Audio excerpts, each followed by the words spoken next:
So I guess I'll try to go ahead and begin, and we'll be welcoming folks as we go. And I appreciate your being with me tonight in the library again.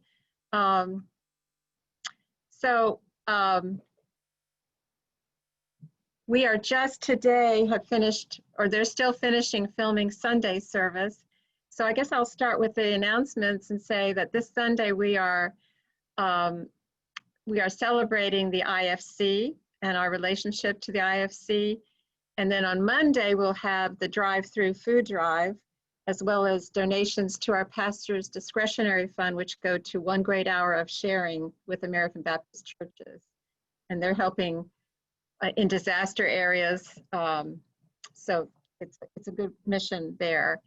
And other announcements, this is the last week we have church at 10, or I mean the service Facebook stream, live streamed on Facebook at 10. Next week on the 13th, we'll begin our regular fall schedule, going back to 9:30 to 10:30 for Sunday school, and then from 11 to 12 for the worship service. So we'll be making that shift on the 13th, which is our launch Sunday, but we're not having, it's going to be a different kind of launch this year. And speaking about that, I wonder if I'm going to ask Maria and Michael to speak, and then Collins to speak about their Sunday school classes. I do want you to know Mindful Parenting is going to meet via Zoom. And then Michael and Maria are going to be leading a class that's hopefully going to last the whole year. And I'll let them tell you about it. And I'll unmute you. Or ask you to unmute. Hey guys, nice to see everybody. Good to see you. Stephanie, just for your information, when I called the church to try to speak with Kyle with a message from Sophia, the message on the church answering phone says 11 o'clock. Our services are live streamed at 11. So I thought they would start this Sunday because of that. So I so Note to Stephanie. Okay. You may want to tell her. Okay. So. Well, we are doing something of an unusual class this year. To my knowledge, it'll be the first time that something like this has been done at Binkley. We're going to do the class bilingually. Right? We're going to be reading through the Gospel of Matthew, kind of a devotional reading, and we will do it in 2 languages. No special language ability is necessary to join the class because everything will be translated. The point of the class is to put ourselves in that kind of linguistic diversity and see the different perspectives that arise as we read through Matthew's Gospel. We'll be using a book. The English one looks like this. It's written by Justo Gonzalez. Right? Justo Gonzalez writes in both languages. The Spanish version looks like this, right? They look quite different, and you'll notice the titles are different lengths. That's because he's very good at adjusting to the cultural context. And so he has a title in English that works well for an English audience, and a title in Spanish that works well for a Spanish audience, but they're not translations of each other. Right, and so we'll talk about things like that too, about cultural context, the cultural context of the reader, and how that impacts our understanding of Scripture. And Charles, you have a question? Yeah, he's muted. Yeah. Yeah, thank you. So my question, this sounds fascinating. How will persons in the Latinx community know about this class? We are telling them. Okay. Yeah, I have many former church members from when I was pastor of Iglesia Unida that still call me pastora and still, you know, call me to do everything from marrying their children to well, officiating and you know, being with them in tragedies and things like that. So I have continued doing pastoral work and pastoral care. The church that I started has become more of a Sunday school class, which is funny because anyway, Yes. but it has changed a lot, and they and a lot of folks have felt the need for more of a devotional opportunity where things are explained, Bible studies taken seriously, and Mike was always, you know, my consultant on matters of New Testament and Old Testament and Greek and linguistics and all that stuff. And so some people have missed those classes, and they've been pestering him for a long time to have something. And we saw it as an opportunity to combine these groups in a way that's not, you know, with the pandemic, people are having to isolate and people are not being able to get out. And so we just saw this as an opportunity. Right, thank you. Thank you. One of the things that we hope will happen is that questions will come up about, like Mike said, about perspective and cultural context. And we not only will look at the biblical cultural context, but the interpreted. Our modern context. Right, Yeah. right. They also, if you decide to come to the class, you can expect something quite different from the way a Sunday school class usually goes, because we're going to incorporate things like we'll usually in most classes we'll start with a song, right? And we'll have a song. Usually it'll often be something from a Latin American context that has a version in English, so we can sing in both languages, right? But we'll start with something like that. And I don't know how on earth that's gonna work on but, Zoom. We may sound terrible, but hopefully not. And hopefully we'll learn. Yes. And there are joyous little choruses that you can learn about. So hopefully it will be good. We may have to mute everybody and just have a couple of people sing, but you know. Well, we'll see how that works. Yeah. okay. Well, thank you, Maria and Michael. Can you give me, if there's 15 more seconds you have for us, but we need to move on. Can you send us the, I guess the question is, we were hoping that we would have 10 Spanish speakers and 10 English speakers, and order books ahead, and also send out to the church a way to use a Zoom account. We're hoping the church has a Zoom account that we can use, but all those things we can talk about. But we start not this Sunday, but the next, right? Right. Yeah. And will we have something on Sunday?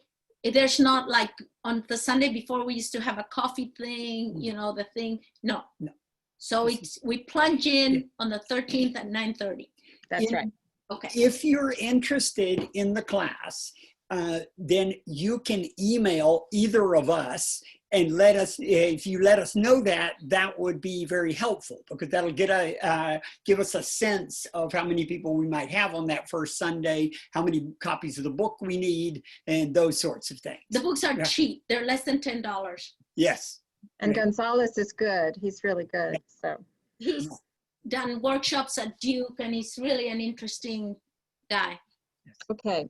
Well, thank you both. Thank you.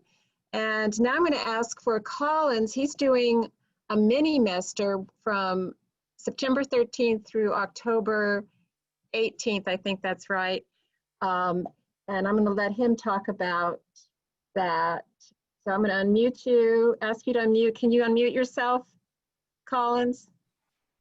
I'll do it. I think you're unmuted. I don't know how to do that. I think you're unmuted. Am I unmuted? You are. Oh, okay. First, let me apologize if I seem nervous. This is my first time to talk to a screen in this fashion. And my class will be the first time I've tried to teach this way. So I'm nervous about it, but I hope that I will and the listeners will get absorbed in the subject. The title of the class is simply Three Sheroes of Faith and Justice.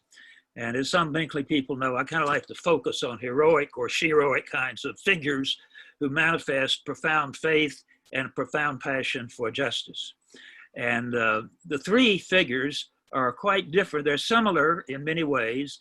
Each figure is a person who has for whom religious faith plays a major part in their motivation in their life, and who are also turned on by intense passion for justice.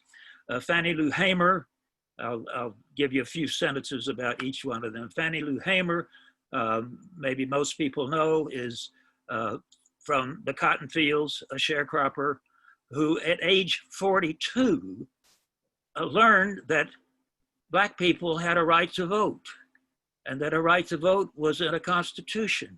And she got turned on by the cause of getting African Americans we're talking about the Delta of Mississippi, where about 2% of the potential voters, African American voters, are registered to vote. And she had a very dramatic life, particularly after that. She became, in the views of many people, the most charismatic voice, second to Martin Luther King, in the civil rights movement of the 60s. She is famous for many reasons, but her biggest single thing is getting people to vote, getting the right to vote. And her work was in significant measure led to the 1965 Voting Rights Act. She's also famous for her singing. If you've heard her sing "This Little Light of Mine," you don't need to hear it sung again. That's her and her song. The second person is Ida B. Wells, who for many years in this country was virtually unknown, but has been discovered over the past 20 or 30 years. So there are a number of books about her now. She was an African-American woman from a little town in Mississippi near Memphis, Tennessee, which is my hometown. And she grew up, in her formative young adult years were in Memphis, Tennessee. I never heard of her when I went through high school and college and et cetera. It was only years later that I discovered Ida B. Wells. She is best known as the principal advocate against lynching in this country at the turn of the century and the early part of the century. She was the major voice, and she was the best known woman, certainly Black woman, but the best known woman on the international scene, because she became an international figure through her crusading against justice. She was also an inveterate Sunday school teacher and is in competition with Jimmy Carter for her faithfulness in her years. Now, she did tend to turn her Sunday school classes into social action projects, and that's an interesting feature of her. The last person is maybe fairly well known in these parts, but a few years ago, nobody heard of her, and that is Pauli Murray, who of course is from Durham nearby. I should say about Ida B. Wells, she did have, Fannie Hammer had virtually no formal education, or at least very, very minimal. Ida B. Wells never made it through college. She taught first grade and then fourth grade, and that's as high as she ever got, but she became a brilliant journalist. The third person, Pauli Murray, is a very scholarly person. She had many, many doctorates and became in many ways a champion of the crusade against Jim Crow during the 50s and the 60s, especially. She had numerous graduate degrees, including a doctorate in jurisprudence from Yale or Harvard, I've forgotten which one. She did a lot of writing and played a significant role in getting the Civil Rights Act of 1964 to getting discrimination against women as a part of that law. And that has made a huge impact on our country. She was a writer, she was a journalist, she was a poet, she was an activist. At age 63, she went to divinity school and became an Episcopal priest. So this is really an incredible and, for me, inspiring lineup of African-American women. Okay, thank you. Thank you, Collins. We are looking forward to both of these classes beginning on the 13th at 9:30. And there's still mindful parenting, and I don't think I'm missing anything right now. I do want to move to hearing from Diane. She's in the waiting, she's here, she's in our group, but I would like to have a time for prayer. And I asked Maria to pray tonight, Pastora Maria. And before I do that, I just want people to know that Alan Brown's father, Kirby, died. And it was this past Saturday. I'm sorry if I don't, or Friday. And tonight is the service for his father. They have an outside service in Rocky Mount, and it happened very quickly. And so just Alan and BH, we need to hold them, and of course their whole family, in our prayers. And I'm going to let Maria then offer our prayer, and then we'll turn to Diane. And I'm going to unmute. Thank you. Yeah. Thank you. I would like for us to pray for Bill Botkin. He can't get out of bed anymore. And they have had 2 patients and a caregiver at the nursing home come down with COVID this last week. So it's been really tough on him. And my father's housekeeper in Lima, her brother and sister, her sister and brother-in-law have died also, and she's not able to work because of the grief and fear. So there are a lot of people. So let us, anybody else have a specific person to lift up? Oh, you all are muted, sorry. Mike has started teaching online and seeing the families of not English speaking children struggling with technology, with issues. Seeing a teacher try to teach online 36 kindergartners is amazing. So amazing. So let us pray. Thank you, God, for beauty and for this season that is forcing us to move out of our comfort zones, to find new ways to relate to each other and to hear your voice.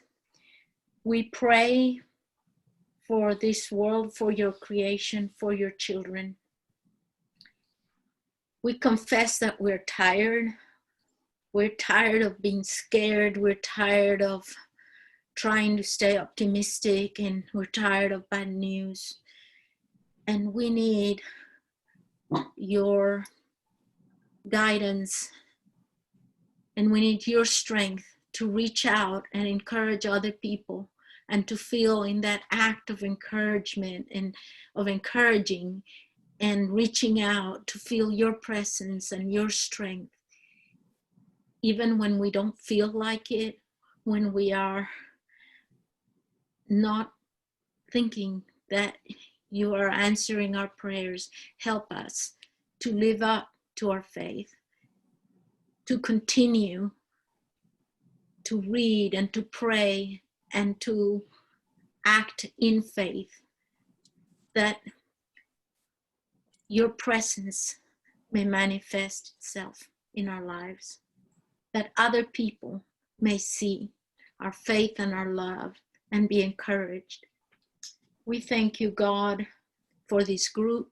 We pray for wisdom as we try to bring your hope and your healing to our community. We pray in the name of Jesus. Amen. Amen. Thank you, Maria. Thank you. Well, I'm going to invite Diane. There she is. I'm going to unmute. Ask you to unmute. Okay. There you are. Hi, Diane. It's good to see you. You're still muted, I'm afraid. Let's see.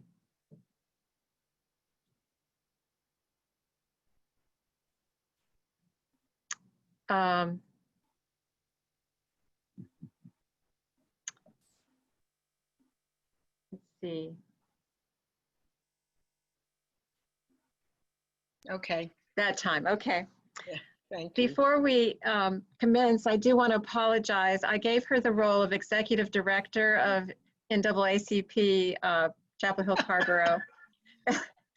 And I learned Friday night that I had advanced her to a different position. You're actually Chair of the Political Action Committee. That's correct. That's correct. Yes. And I would love to know more about you, but first of all, I just want to name that tonight you're going to talk a little bit about just the local vision of the NAACP and the specific work of the Political Action Committee. And then we just want to be encouraged and motivated and helped in helping our neighbors and friends to vote. When I drove up to Binkley Baptist Church today, I was excited to see under our banner of Reject Racism is a big banner that says vote. Oh, great. I think that's the kind of evangelism we need right now. So thank you, Diane, and we'll look forward just to having a time to hear you talk. Thank you.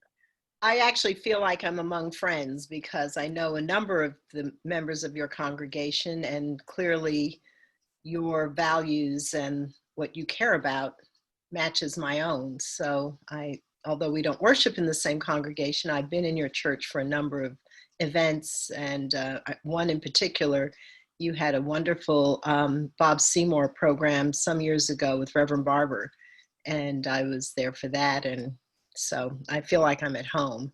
And Maria, thank you for that lovely prayer and centering us on the people in our community that are closest to us as we think about the bigger world, but the world that's closest to us is really very important. And I loved hearing about that Bible study or that Sunday school class with all my sheroes in it. I'm going to make a point of telling you that there's going to be an Ida B. Wells series starting in October that everyone can join, that's being put on by the Center for the American South from UNC. And it's going to start with Nicole Hannah-Jones, who did the 1619 Project, and I think every week has some program related to the topic. So you all probably want to know about that too. How do we find out more, Diane? Well, there's already a link up on the Center for the American South. I can send it to you or to Charles and you can disseminate it. Thank you. And of course, Polly Murray is a very personal shero. I'm an Episcopalian, and so she's really important to me as well. So this is all wonderful. So, well, you are going to get both, a little about me and about the work of the NAACP, and I think we'll still have time for your questions. So my story is a very American story, and it is like most of yours. I am not from this land. My family originates in the Caribbean. My father was born in Cuba and would be 100 years old this year. My mother is 94 and was born in Jamaica, as was I. And as a young man during the war, my father and two of his younger brothers of the 12, that he is the oldest of, came to the US when many immigrants were welcomed to take the place of American labor that was off fighting fascism around the world. They did seasonal work from Florida to Maine. He was inspired, despite the racial segregation that he witnessed and experienced, to return after he married and was sponsored by his great aunt, And a year after he was here, my mother and I joined him in New York. I was educated in what was a very good public school system in New York City after Brown v. Board. So I never felt that I did not have good teachers or good resources. I recall learning how to take footnotes on note cards and use a research library in 5th grade when I did a term paper on Rodin under the caring tutelage of Mrs. Shepard. In 1963, my first day of school in junior high, I walked into my classroom, which was an integrated class, and there was this very handsome young teacher who was probably all of 30 at the time, Mr. Griffin. He was our social studies teacher and our homeroom teacher. And he leaned in and looked at all of these bright, shiny faces and said, "I just came back from marching in Washington with Martin Luther King." And I can say that obviously that moment has stuck with me so many years later. And from then on, I hung on every word. Well, of course, there was also the crush, but I was so inspired by what he had to tell us every day. It was also the year that John Kennedy was assassinated. And he walked into our classroom and said, "Kids, put down your pencils." We were taking a quiz. I remember where I was sitting in the room, and he gave us that news, and we all left and went home. In 1964, when we returned to school, he told us about the lynching of Goodwin, Schwerner, and Cheney. And I believe it was in part because either Goodwin or Schwerner's relative was a teacher at our school. And I'm just telling you these things because I think that the context of my own experience shapes where I am today. In 1968, I was a junior in high school, which had just been integrated, and Martin Luther King and Robert Kennedy were assassinated. From 1969 through college, I was part of a world that was grappling with the Vietnam War. I was a freshman at Case Western Reserve in Cleveland when Kent State happened in Akron, right down the road. I left there and I went to Indiana University to study Latin American history at a time when I recall, again, I was a first-year undergraduate student and the Pinochet coup had taken place in Chile. So all of these things, you know, whether I was aware consciously or unconsciously, I think brought me to where I am today. I got married in Maine and I moved to the Rio Grande Valley of Texas, which has been much in the news recently about children in cages and COVID spikes and the building of a wall. All of those things were where I lived for 12 years before I came to North Carolina. I went there with my then husband, who was working in the National Health Service Corps with migrant farm workers, and had the honor and privilege of that experience and working with Cesar Chavez and Rebecca Harrington and many of the people who shaped that movement then. In 1991, we came to Carrboro, where I raised my 3 children, who are wonderful, accomplished young adults, and along with my 2 adorable grandsons, motivate me every day to do the work that brings me here today. So I'm a daughter, a mother, a grandmother, community activist. I serve on nonprofit boards, particularly Democracy North Carolina, and I'm an active member of Holy Family down the road. And recently, I produced a documentary called Surge. That's a shameless plug because it is going to premiere on September 9th on Showtime. So if you are interested, it's a great film about 3 women who tried to split red districts to blue in the 2018 election. So pretty timely. So I met Charles Coble, one of the pillars of your congregation, when the world was energized by what manifested the best in us. We worked tirelessly to elect Barack Obama in 2008, and we were successful. It was the time of yes, we can, and we are now in what I call now we must. So I have been asked to share with you the work of the Chapel Hill, Carrboro, and NAACP, where I'm the political action chair. And our branch committees advocate for justice on the local and state level to address issues of education, labor rights, housing, health, and the environment, just to name a few. And the Political Action Committee, the PAC, supports the work of these committees through advocacy and action. We show up at town councils of both Carrboro and Chapel Hill as allies to other community groups and use the weight of the history of the NAACP, which is 111 years old, to make the case for justice. And in connection to your Sunday school class with Mr. Hamilton, the NAACP rose out of the era of Jim Crow, and we continue to fight the relics of Jim Crow and injustice. And again, right here in Chapel Hill and Carrboro. So at this time, we agree that none of these issues that we care about will move forward without wholesale political change. So even though we're nonpartisan, we are committed to the issues and values and therefore work to increase voter turnout for this election, because the people that are running this country now do not share those values, the values of the NAACP. So we're engaged right now in a robust postcard campaign that Kate Barnett Alexander from your congregation is spearheading with you. And I know you've already sent out 1,000 cards, and she's getting ready to prepare another 1,000.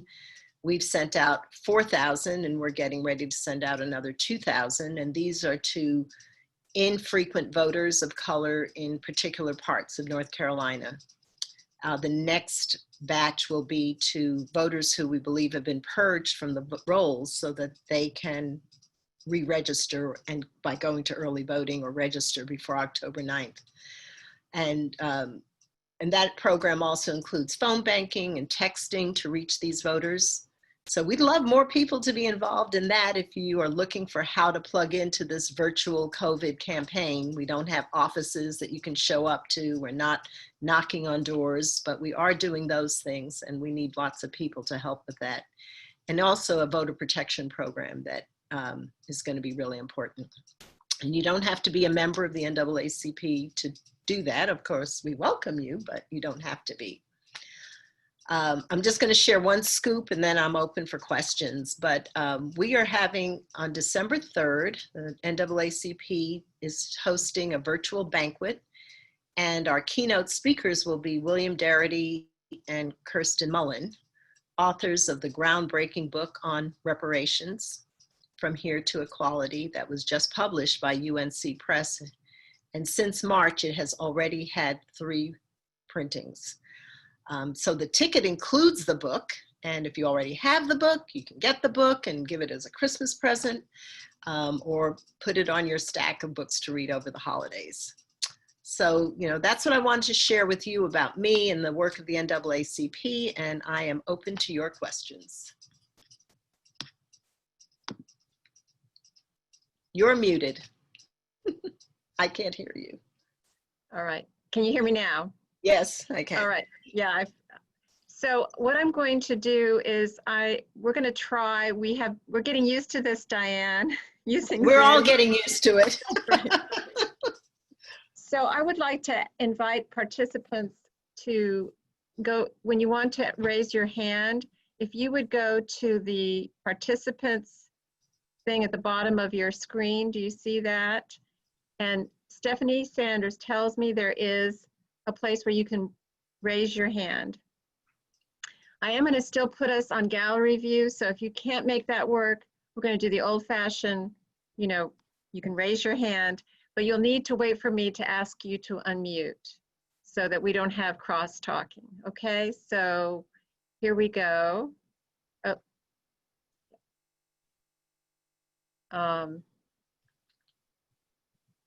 There we go. So anybody, Charles has a question. Yay, Charles, okay.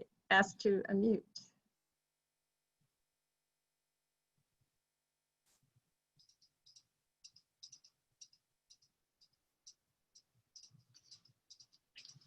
to have you on this program tonight. I know from personal experience your deep and long-standing dedication to things that are right and good for this country. And you have manifested that in your own life. And I've had the good fortune of getting to know your children. They're all bright, smart, committed, amazing youngsters that are now adults and begetting. So that's been wonderful. I guess my question to you is sort of in the line of taking the values that you've had and sharing them with other people.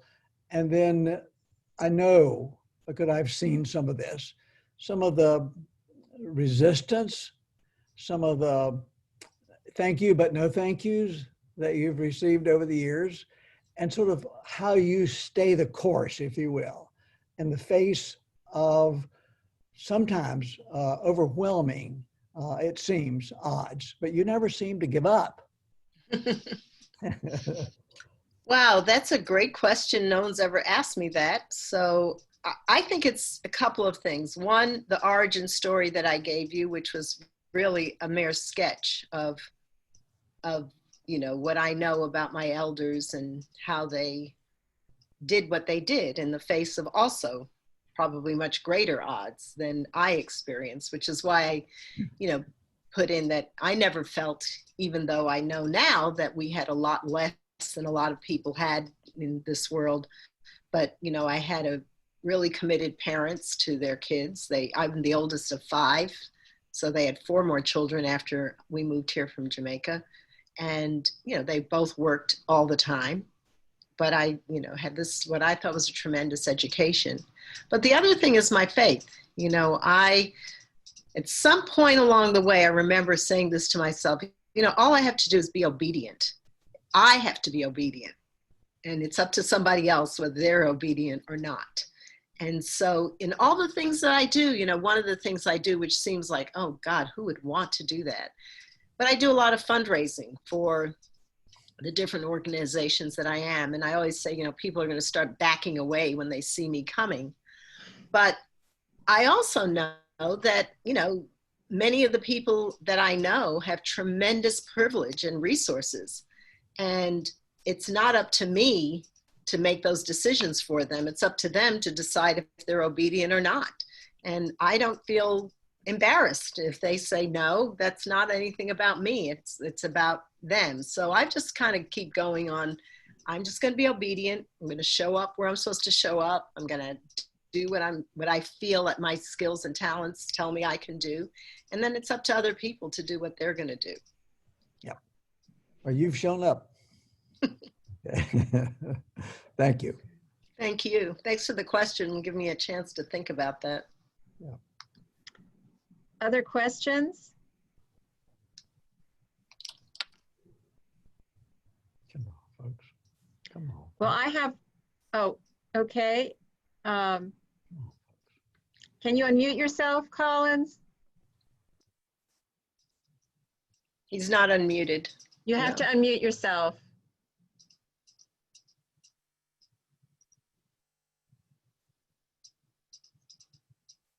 All right, I'm unmuted. Yeah, you did it. Can you hear me? Yes. Okay.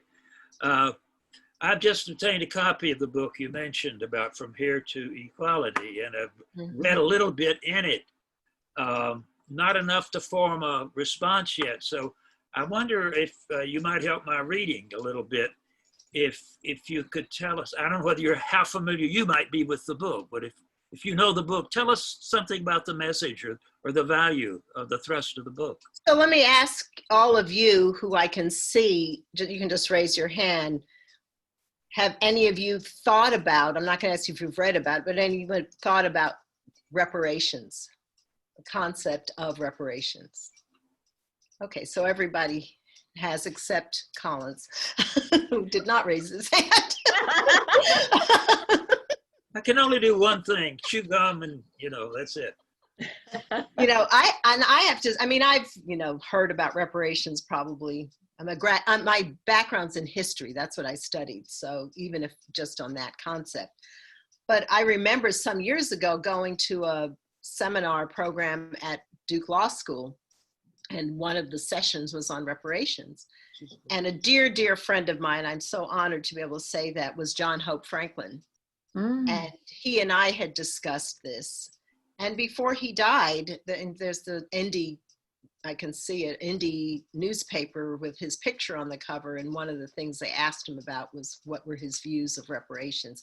And this is before Charles sent me the Ta-Nehisi Coates Atlantic article on reparations, which I would say was probably what opened the door again for this bigger conversation. But, you know, John Hope had come around to thinking differently about reparations before he died. And he was, you know, the eminent scholar on the history of the African-American history and the history of the South. So at that time, initially I thought, well, this is nuts. How can you do this? This is not a possibility to repay people for something that happened 400 years ago, and who are you going to give it to, and how do you do all of that? It just logistically seemed like an impossibility, although in principle, I certainly agreed with the concept. And Sandy Darity and Kirsten, who are friends of mine, had started this book long before Ta-Nehisi wrote his article in the Atlantic. This book has been in the works for 12 years. Sandy is an economist who had been at UNC, and I don't know why UNC let Duke get him, but they did. And his wife, who's an anthropologist, had been had been working on this for a long time. And they have, I mean, I haven't read page for page, but I've been in enough conversations with them and read enough that they actually go beyond the idea that reparations is due to how you do it. You know, there is a way that it can be done. And they have a formula that they articulate after building the case on how to do that in the book. And it really is based on who was here in this country. For example, I would not be eligible for reparations on their formula, not because my enslaved ancestors would have been enslaved through England in Jamaica and not through American enslavers. So although I live here now and I'm an American citizen and a person of color, those would not, based on their formula, those would not, I would not be due those reparations. I would be due reparations, but not through the US government. So, but I think it's also part of a bigger spiritual conversation that has to do with reconciliation and atonement and acknowledgement, because most of the time when you say reparations, the first thing that's going to come out of somebody's mouth is, my people were not enslavers. I didn't enslave anybody. I don't owe anybody anything. And that wall is a lack of understanding of privilege that most of you on this call stand on. A privilege by virtue of the color of your skin. That is a privilege that, you know, is not afforded me or most, you know, or anybody here of color. So, you know, I heard a glib, someone said, well, if you wear cotton, you know, you've benefited from the economy that was based on enslavement. So, I mean, that's not a complete answer to your question, but I think that it is definitely a book that addresses specifically how reparations could be done and should be done based on, you know, where we see ourselves today. How many cycles of generations are we going to go through of racial tension and reconciliation and lack of understanding? I listen to the conversations today and I think, have we learned anything? Because so many of the things that are said by the talking heads and people who are on it, like, okay, we still, you know, we're going to just continue to burn down buildings because no one is listening. Thank you. That's helpful. Maybe. You got to come to the banquet and hear them speak. Kate has a question. Hey, Hi, Catherine. Talk to each other. I'm Kate. I Oh, didn't- you're Kate. I'm Kate. Oh, now I have a name and a face. Hi, Kate. Hi. We pass things off and talk, but we have not seen each other before. Okay, thank you. So good to see you. Thank you for being here. I want to put a plug in first for everybody who's on the phone right now. We're actually getting another 1,000 postcards, so we'll have 2,000 more in the near term, and we're waiting as well for messages and addresses. So you've done 1,000 and you're going to do 2,000, and Yeah. we've done 4 and we're going to do 2. That's like 10,000 cards from here to voters in North Carolina. That's Yeah. This is great. Yeah. So I'm wondering too, Diane, about how people who are interested in both phone calling and the day of voting, driving people, anything like that that's needed. I guess that's COVID sensitive now. well, as a matter of fact, I just was on a, what do you call it? Board of Elections call yesterday, and they showed the breakdown of Orange County of the number of vote by mail requests that they've gotten. And there are a lot. My precinct, which is North Carrboro, actually has the highest percentage, which is 30%. And I'm going to talk them down because we have Carrboro Town Hall right here. And I really am going to encourage people to take advantage of the 17 days we have of early voting and vote in person. Or if they really feel like they can't go and stay in a building, there's going to be a separate teller that people who are turning in their vote by mail can walk in and turn it in and log it in, so they don't want to stand on a line to vote. But we're having a precinct meeting on Monday, and I'm really going to show up and take advantage of early voting. So that's one thing.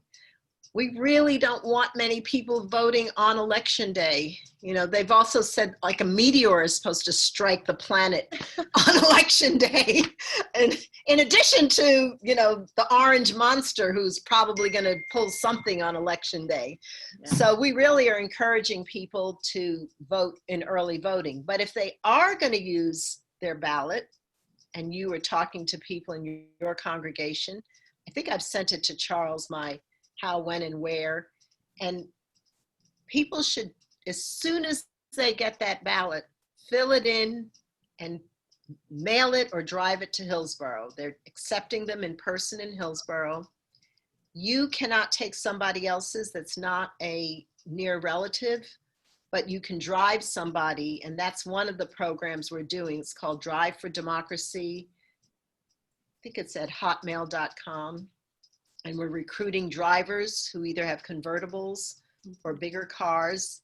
And we're going to offer sanitized driving to people who cannot drive their ballot in themselves. And so that's a service that's being offered. And I can also send you and Charles and Stephanie the link if people want to be drivers or if they want to be driven to take in their ballot. As far as election day, nobody is really organizing people to be driven on election day. I'm not saying that's not a need, but because we're just pushing everybody to vote before election day. But if somebody says, I'm going to organize that, I'll let you know. But we're really pushing people to vote early and to take their ballots in person. And if they have the financial wherewithal and they don't want to be driven and they don't want to take it in person, get somebody to get them a UPS or FedEx envelope and send it in that way. There were 14% of the ballots that were cast in the primary, which was not as many ballots as we're going to have now, that were spoiled, which meant they did not count.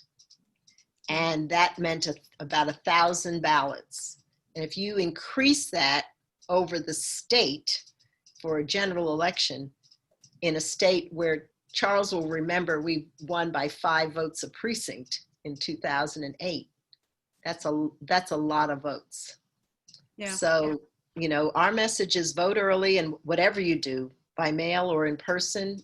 And if you must vote by mail, also make sure that you read the entire ballot, vote the entire ballot, sign it on the right line, get a witness to sign it on the right line. It only takes, if you do mail it, it only takes a one forever stamp to mail it. But I wouldn't mail anything if I didn't have it in the mail this week. We sent something from Carrboro to Carrboro. It went from Carrboro to Raleigh to Georgia to Raleigh to Carrboro. And that was 5 weeks ago. Wow. And you do not want a ballot stuck in Georgia. That's Right. Okay, so you're saying that the mail-in ballots have a greater possibility of being considered spoiled. Is that right? yeah, because they're subject to human, you know, you have to jump through all these hoops for them to be valid. If you show up and they hand you the ballot, the only thing you can do wrong, well, you can vote for two people in the same thing, and I don't know that they would spoil the whole ballot, but they would spoil that candidate. But you know it's going in the machine and it's being counted. Thanks.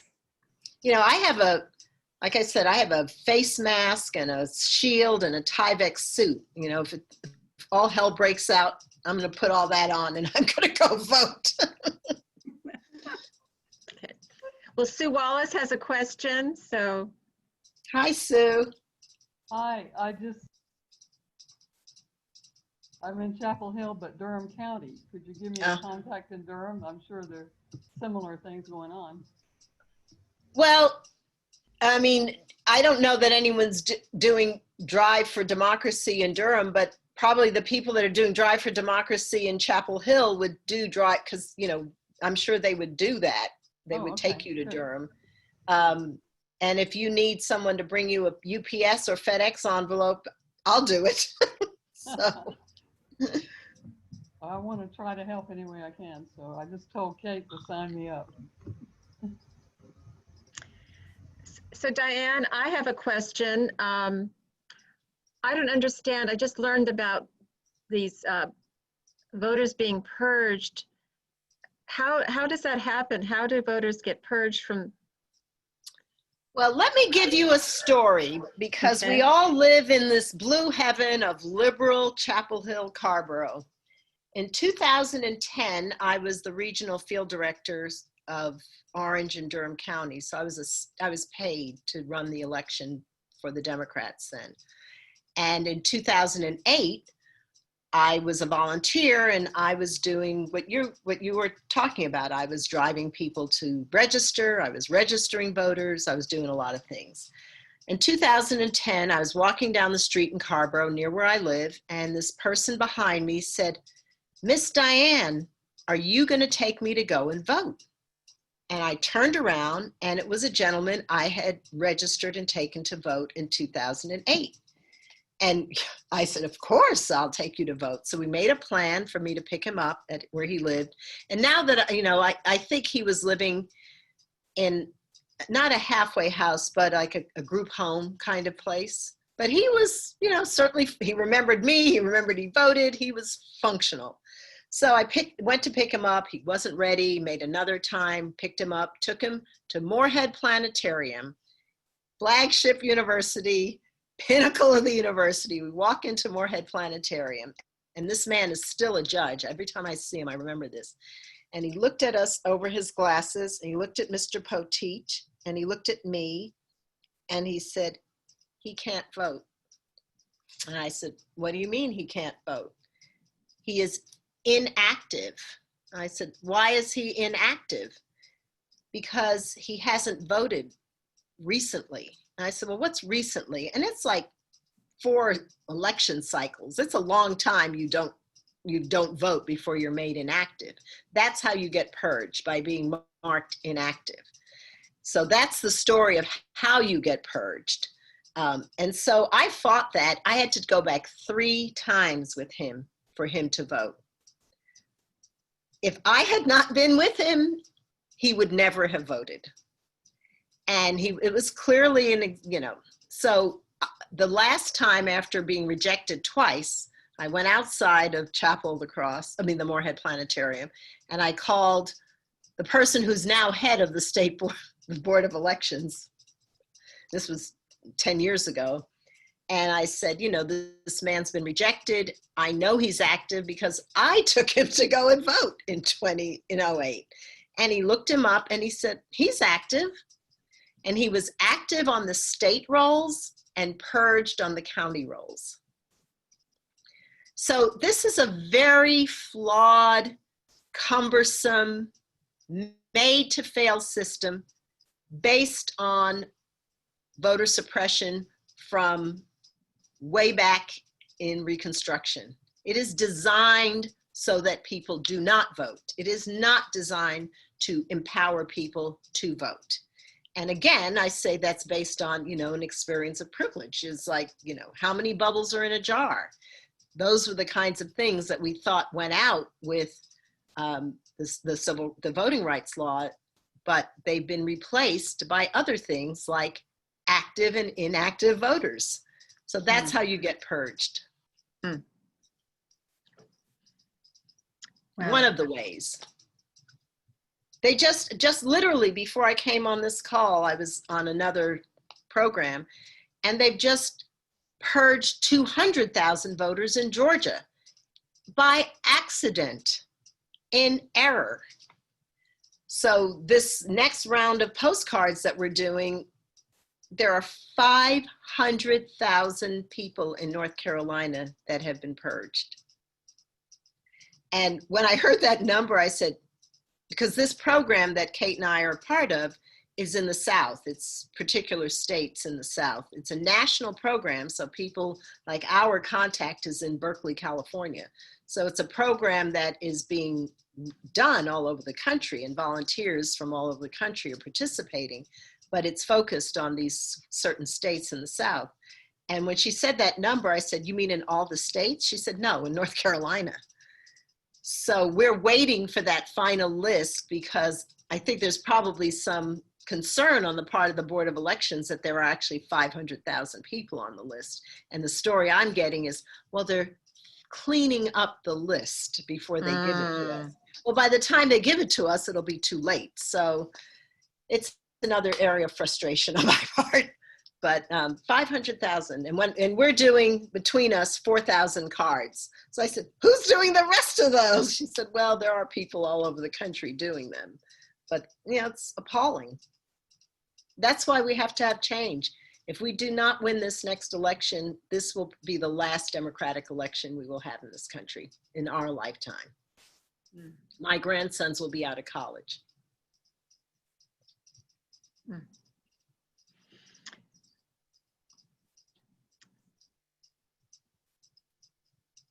Dick, are you wanting to? Oh, yeah. Oh, we lost him.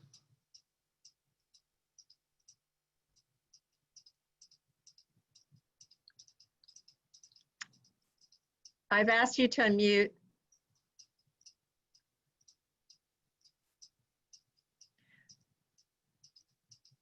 Okay, where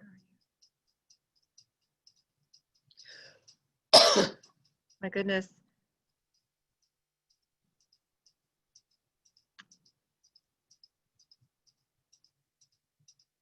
There he is. Good, Oh, okay. yay. We succeeded. Now I need to figure out how I get back to. Oh, hi. Diane, Yes. can you hear me? Yep. I'm Dick Clifford. Nice to see Yes. you. Nice to Thank see you. you I for see doing your- this. Yeah. So my wife and I joined the local chapter of NAACP this year, and trying to support what you're doing and join together to do more together. But today I got a message from Democracy North Carolina that indicated you can go online and check your registration. Yep. To see if you are actually registered, actively Everyone should registered. do it. Everyone So- should do it. Yeah, so we should all do that, and we may need to help other people do that as well. So I'm just putting in a plug for that. Well, and I'm glad you did, because I didn't articulate as much as I wanted to. You know, because we're in COVID, Charles and I met because there was an office where we could show up and get our marching orders, or I could give the marching orders. And people would go out and register voters and knock on doors, and you'd bring your information back and you could see what was happening. And we can't do that now. We can't see what's happening, and it's all being done virtually. And one of the things that we're all asking is that each of us become an organizer for our circle, our family circle, our book club circle, our church circle, our Sunday school circle, and not assume, A, that everybody understands or is involved in paying as much attention as you are, and that each of those people, if they're engaged, has their own circle. So it's called relational organizing, and using your personal relationships to share information, which is why I created that letter, Make a Plan to Vote. And we need to all help each other and our circles to make a plan to vote. Vote early, vote by mail, vote on election day, and talk people through their full plan, because you would be surprised. All right, I saw Charles put in the chat that you can hand deliver, which you can, your mail-in ballot, which I said but you have to take it in because they have to log it in. But you can hand deliver it to Hillsborough. They're going to set up an outdoor tent with 3 sides so that there's air movement and social distancing, and you can physically go and turn it in from your car to the tent as soon as you get it, if that's your plan that you're going to vote by mail. And the advantage of doing that is if by chance, Dick, you forgot to sign it, there'll be time for them to look at it and call you and say, you need another ballot because you didn't sign it. And that point, you can choose to go in and vote in person then at early voting, or get a new ballot and redo it. So early is the big word. Whatever you're going to do it early. But yes, you can physically go and turn it in. Here's the caveat. You can take that ballot to early voting from October 15th to October 31st. But I'm saying if you get the ballot next week, you know who you're going to vote for, fill it out and take it in. But if you don't do that and you say, well, I want to wait for early voting in case I decide to go in and not use my ballot, and then you say, oh, never mind, I'm going to use my ballot, you cannot turn that ballot in at your precinct on election day. You cannot turn in your ballot on election day. You would then have to drive to Hillsborough. You can turn it in there or go in and vote. So these are the kinds of things you can talk people through. If you say, how are you going to vote? And they say, oh, I'm going to do a mail-in ballot. Then you should talk them through all of that and say, well, you have to have a witness, you have to have a stamp, you have to drive it in, or, all of these things. We've had so many obstacles to overcome that it really is going to take a lot of one-on-one to help people with that. Kate has a question. Yep.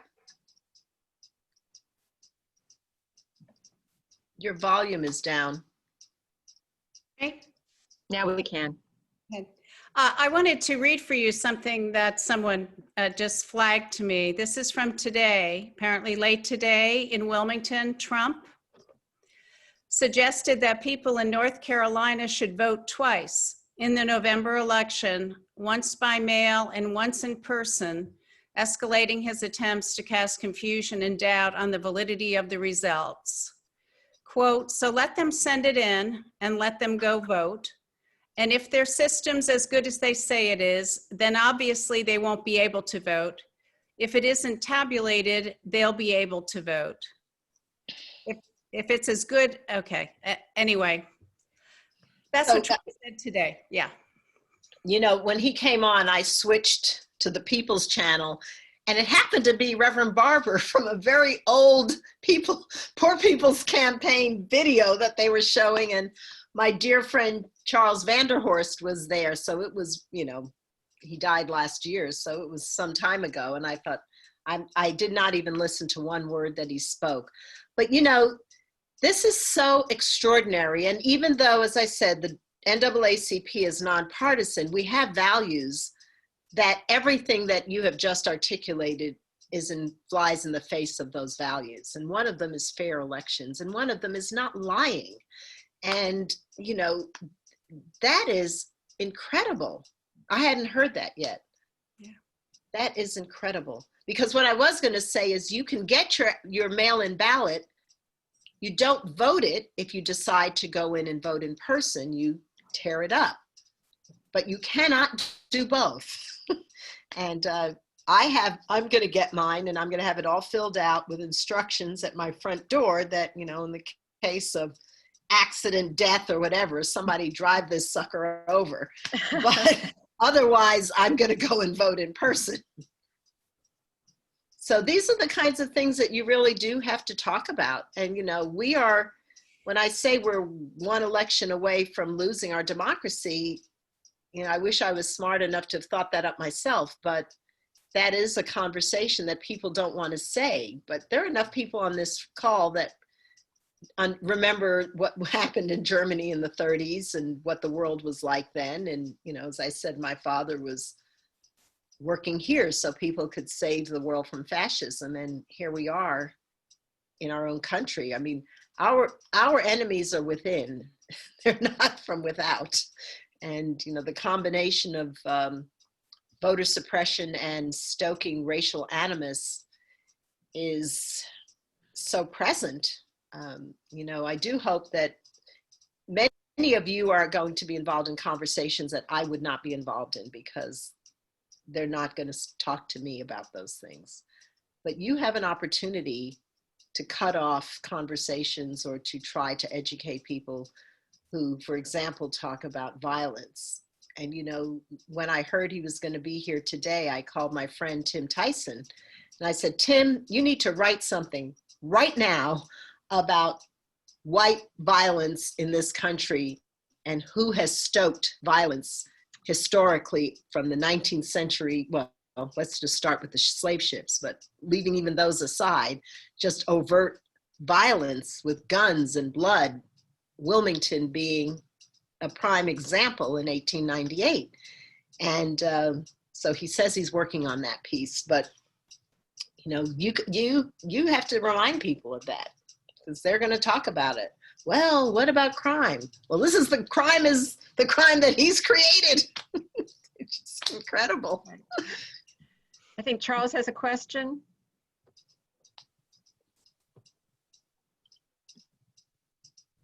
Yeah, I posted it for everybody, Diane, but here's my refinement on the question you said a few minutes ago.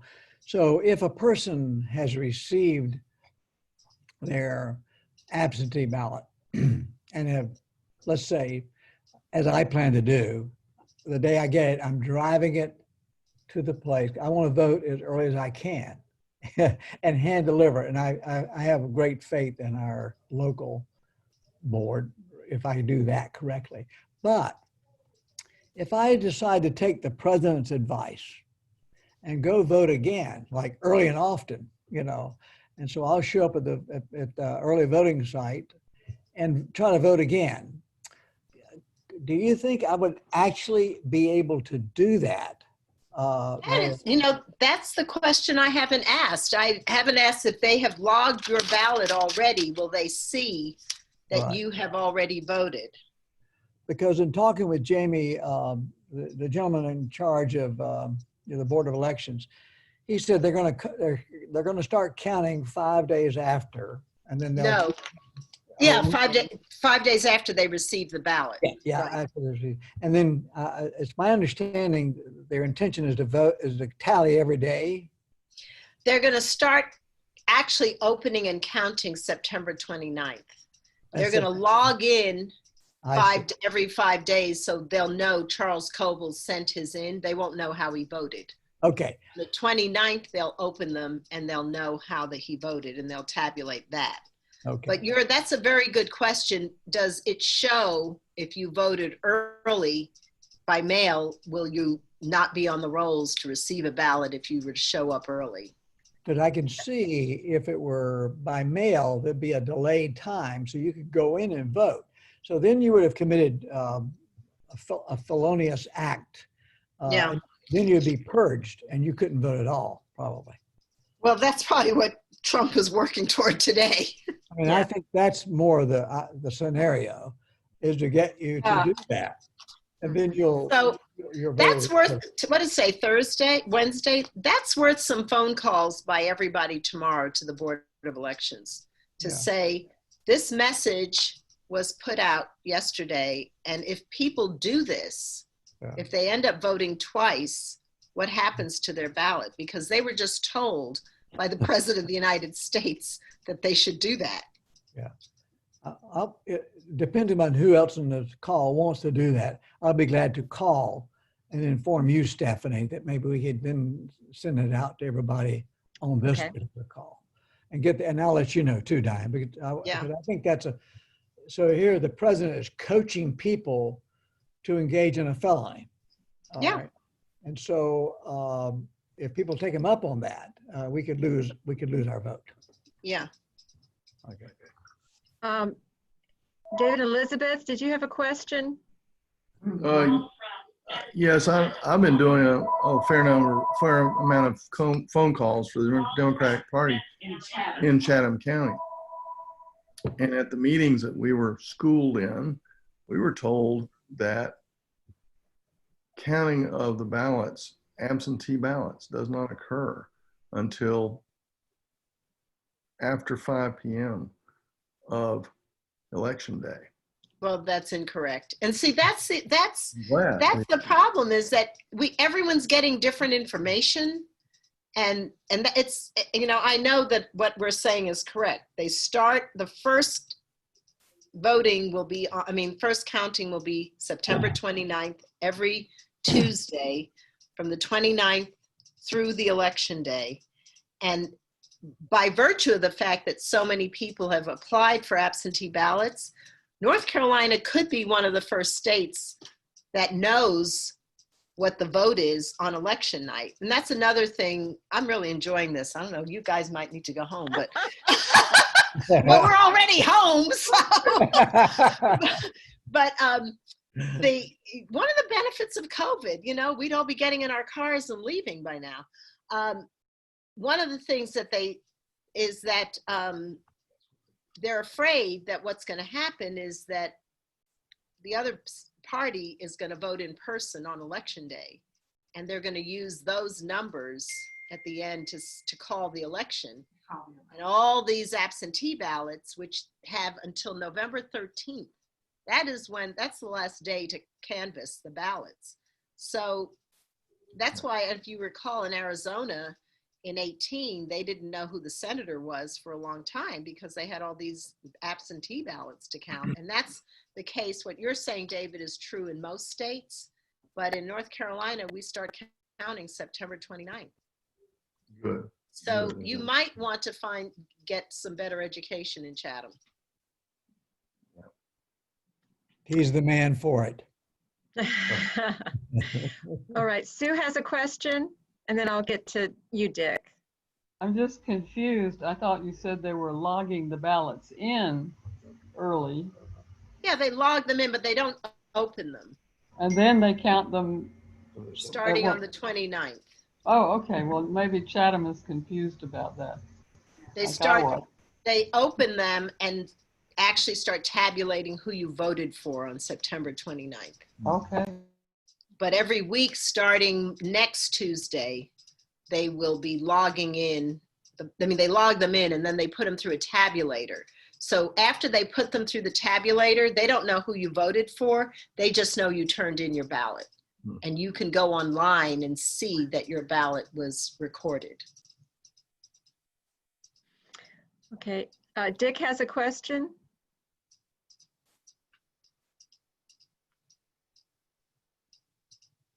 Actually, I don't have a question. I think Okay. I'm having to use my iPhone because I could not get on using my laptop. It wouldn't connect to your server. Oh, sorry. but I Yeah, think I just punched the wrong button with my hand. To It answer said, Charles, your question, if you mailed or carried an absentee ballot, can it be checked at early voting site? Yes. When you take it to an early voting site, they check it in. Oh, no, but here's what I was asking. Let's just say if I wanted to do what the president had said. Oh, I see. That's what you were talking. I go down to the post office and drop my absentee ballot. Now it's in And the then mail. walk over. And I walk over to the Episcopal Church and vote. Yep. Where they cannot know that. They cannot know that in that day. Yeah. And so I just want to ask them, how do they handle that? Because that's Right. we got to make sure that people don't do that. You know? Yeah. Or do they take your in-person ballot and void your mail ballot? Yeah. Or do they send a policeman to your home? You know. So that's a question. Okay. I mean, I hate to be cynical, but I have a feeling that those of us who are in this room are without guile, and we don't think the way they think. And this whole thing of first making people feel like mail-in ballots were fraudulent, so they shouldn't get them, and then switching and saying, oh, okay, you should get your mail-in ballot, and now saying, oh, you should vote both of them, is just part of the whole chaos that is very intentional. It's not chaos because they're confused. It's chaos because that's the plan. And in the meantime, someone sent the memo, don't apply for absentee ballots, because the numbers are showing our numbers, Democratic and unaffiliated, are very high, and their numbers are very low. Their plan is show up on election day. So they've gotten that memo, show up on election day so we can say we won on election day. Mm-hmm. Which is why I'm saying, you know, if you have the wherewithal to vote in person during early voting, to do that. Those Tyvek suits are real cheap. You can get them on Amazon for 25 bucks. So Kate has a question.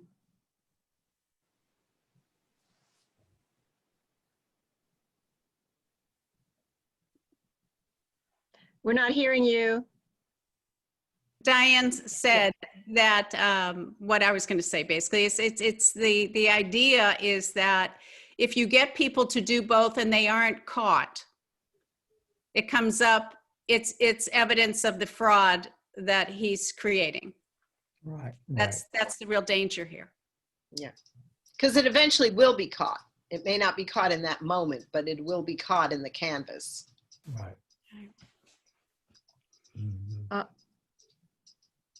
Okay, I have a question.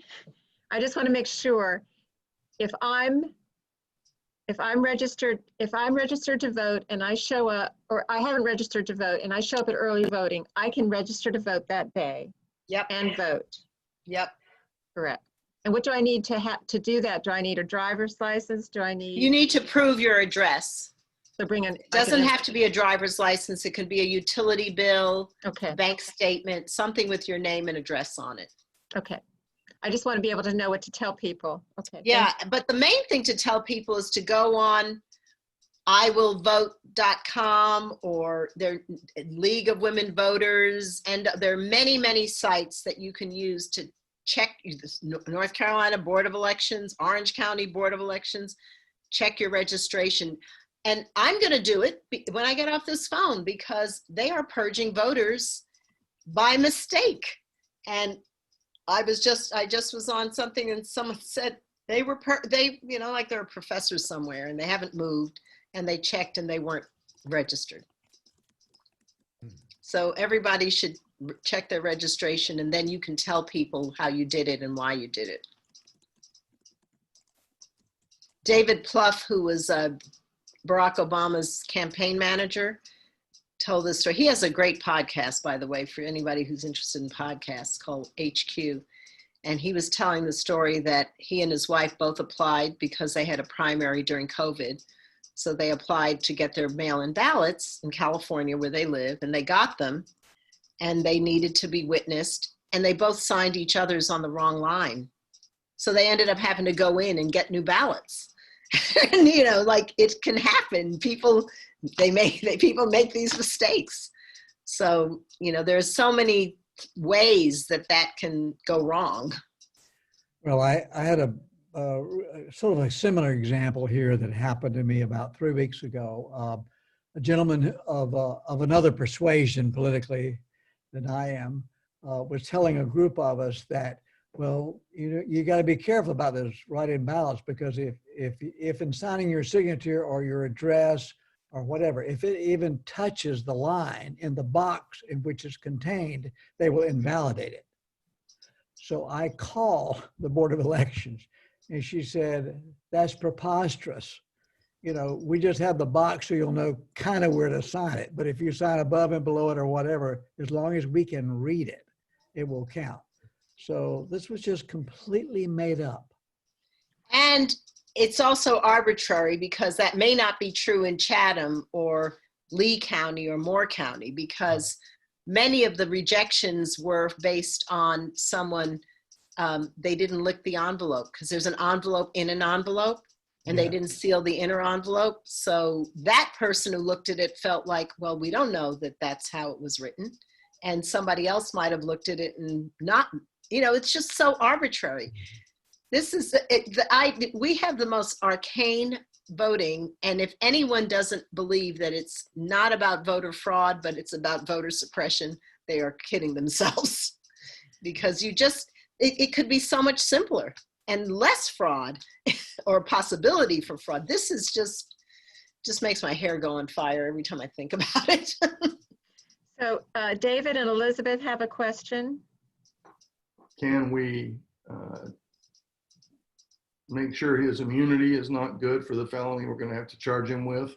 Because he needs to vote twice for sure. Sorry. Well, I think that, you know, a lot of what we all have to do in our, you know, best selves is to not worry about the people who we cannot, you know, those who we cannot change, and you just have to pray for them, and be available to help those which are probably right in your own congregation, who may need help or support. And each of you, you know, let's see, there are 12 people, 15 people, 10 people, even in your circle, you know, that's 150 people. And I said, we won by 5 votes a precinct. And if you ask those 10 people to reach their 10 people, that's what it's going to take for the next 61 days, is everyone sort of, this is their North Star, make a plan to vote and keep that as a focus. Thank you. I think Dick has a question, or is that? He's just not muted. Hi, Dick. Oh, hi. No, I didn't have a question. Okay. I was saying I hit the wrong button earlier. Okay. Well, we're all learning, Diane, I tell you. Yeah. You're doing great. Listen, I've been on calls like with the vice president, and I think, oh my God, we're in so much trouble. We can't even do a Zoom. Well, Janet has a question. Just a quick one. Can you remind us when ballots are being mailed out? I have a 90 tomorrow, Friday. Okay. I don't want him to throw his away by mistake. They're starting on Friday. Is that the 4th? Yeah, Friday the 4th. I thought it was this week, but I wanted to make sure. Thank you. Yeah. Mm-hmm. Well, I want to say it's just about 8 o'clock and I'm not at home. And you want to be home. But I want to say that my hope for this evening, and I appreciate Kate and the humanitarian crisis group for coming up with your name and inviting you for us to consider, because I really wanted to be invigorated and encouraged and excited to do the work of justice, and you have done that for us tonight. Oh, thank you. I really appreciate it. I have so enjoyed this, so it's been my pleasure. Thank you. Thank you. And I so appreciated hearing your story too. Well, I enjoyed thinking about it. You know, I mean, you don't have a chance to sort of tell your story all the time. And my dad died, what is it now, 10, 11 years ago. And he was the one who got me very interested. You know, I talked about my teachers, but I remember when I was in 2nd and 3rd grade, and he, you know, English was not his first language, but he would sit down with me with the weekly readers they'd give you these news stories, and he would sit down with me and we would do them together. And so I owe a lot to him for my just interest in public and civic events. So it was nice to think about him in preparation for today. Well, good. Well, thank you so much. Thank you. And Thank I hope we you. have other chances to be with you. Yeah, And and December 3rd, December 3rd. I'll And maybe send we'll- Charles the information. It's a Please. bargain. You get to come and hear these great speakers and get a book, a seminal book that was printed for us right here at UNC, and it's going to change the world.